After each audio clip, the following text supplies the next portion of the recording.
Hi everyone. If you remember back in my Access test video, I asked for some Q&A questions, comments, and I got one from Paul Sorenson. He says, "Hey Andrea, can you tell us about the cold weather clothing you wear on your training rides? Keep up the great content. Love JRA."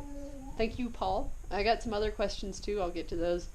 That was a very well-timed question because, as you can see, it is 33 degrees outside, kind of humid, and snowed about probably about 3 inches yesterday, 3 to 4 depending on where you are. And this is the view down my driveway. So not only am I going to go over cold weather clothing, I'm going to show you a little bit with my bike setup. Got my Vertex here. I have put fenders on it.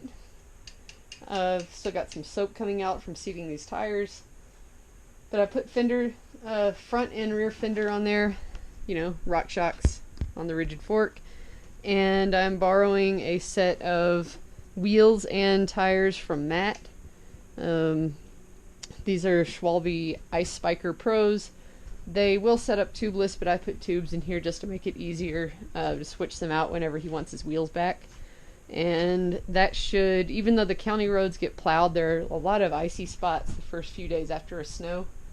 And I'm going to be doing a little bit of climbing today, and I don't want to slip and fall on my butt. So that's bike prep for cold weather and snow. Time to eat some breakfast and change clothes, and we'll go over the rest after that. So for clothing, you can see the sun's come out, and it's up to about 36 degrees outside here at the house, which is above where I'll be doing some of my riding. So it's a few degrees cooler here. It's probably going to reach 40 to 42 during the course of my ride, but I'm basically going to go down because I live about 3 miles above the main road. I'll go down 3 miles.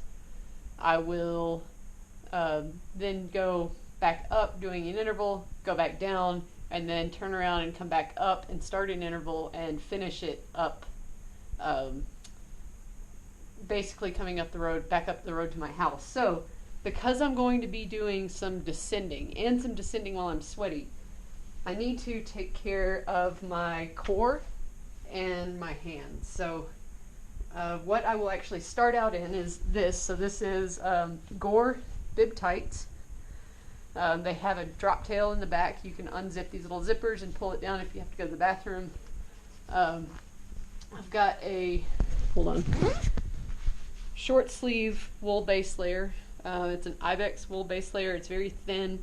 It dries very quickly, and wool still insulates pretty well when it's wet. So I like that, especially again for intervals. This is a Velaccio. They call it a wind jacket.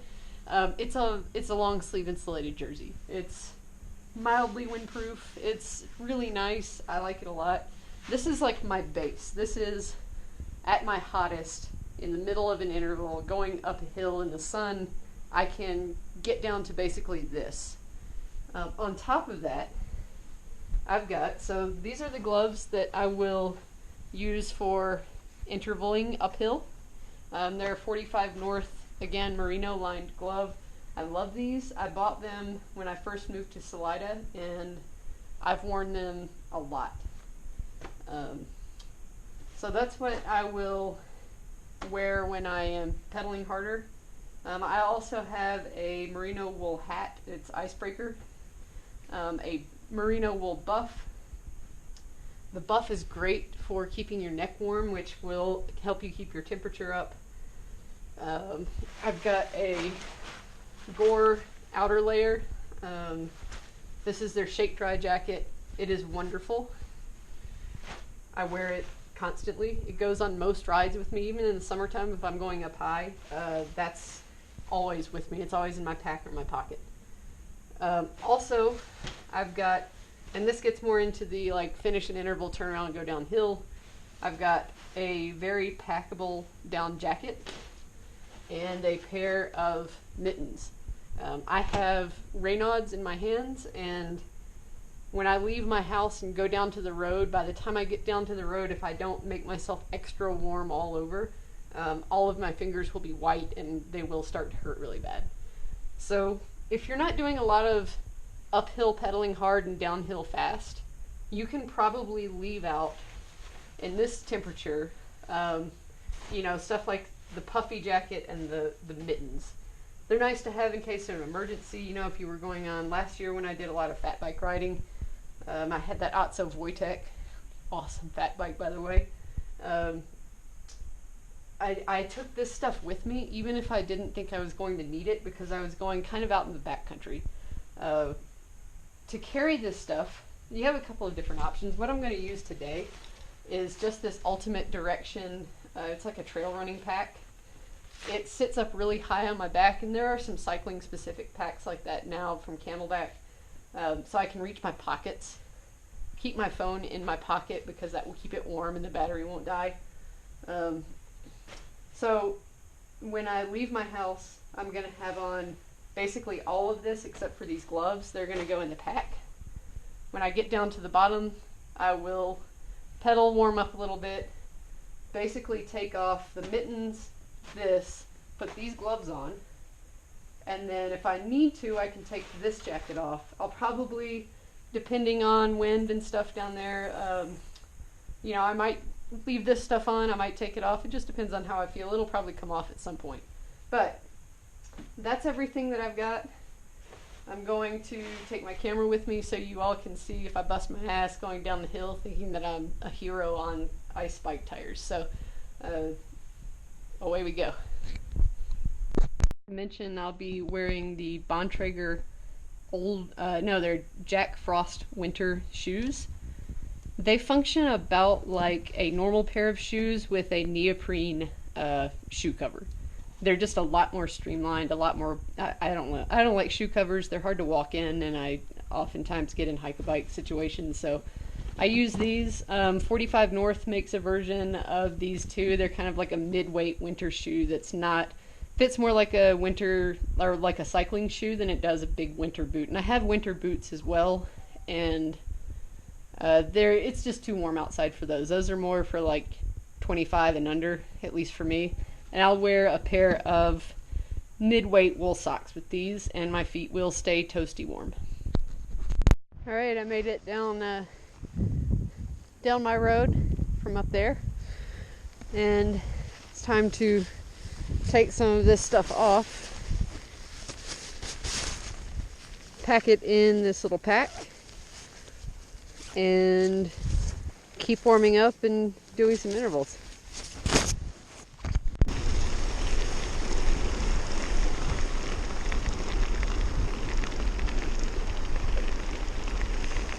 Alright, warm up is mostly done. I'm going to pull off right here in this little parking area and put some more upbeat music on my headphone and have a little gel.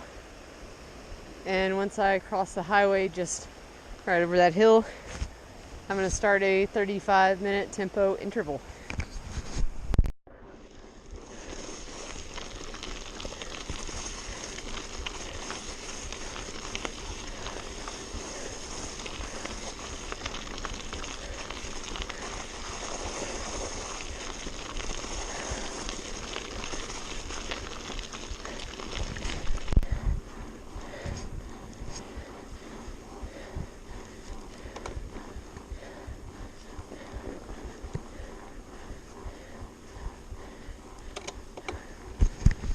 I ran out of plowed road, and even the plowed part it's real slushy and greasy and slippery, and I'm super happy with my tire choice again.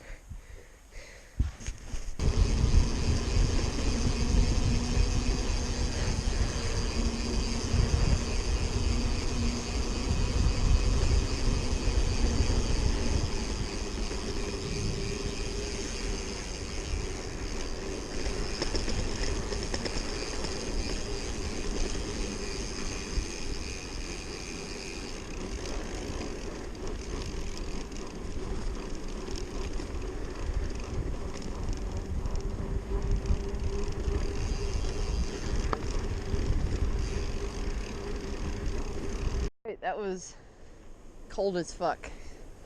And I'm really glad I brought that stuff with me. I thought I was going to be a little overprepared, but it was just right, if not a little underdressed, but I don't have much more than that. So just changed again, took my puffy off, changed gloves, and I'm about to do my second interval back towards the house.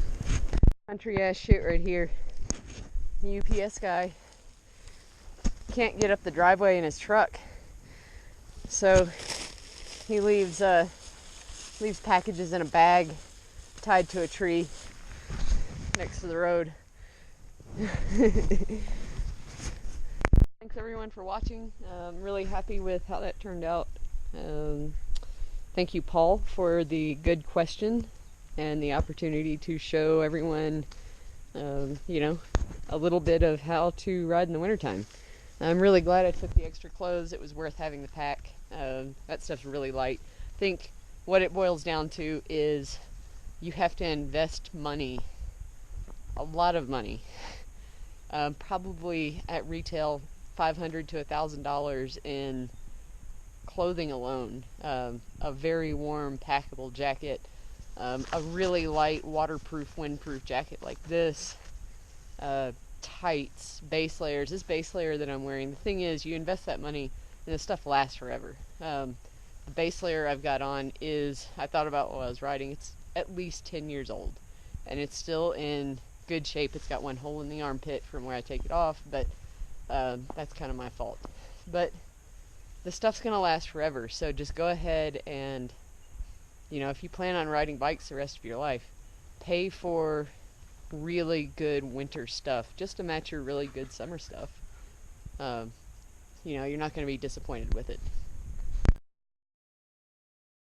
Bonus, snow chickens.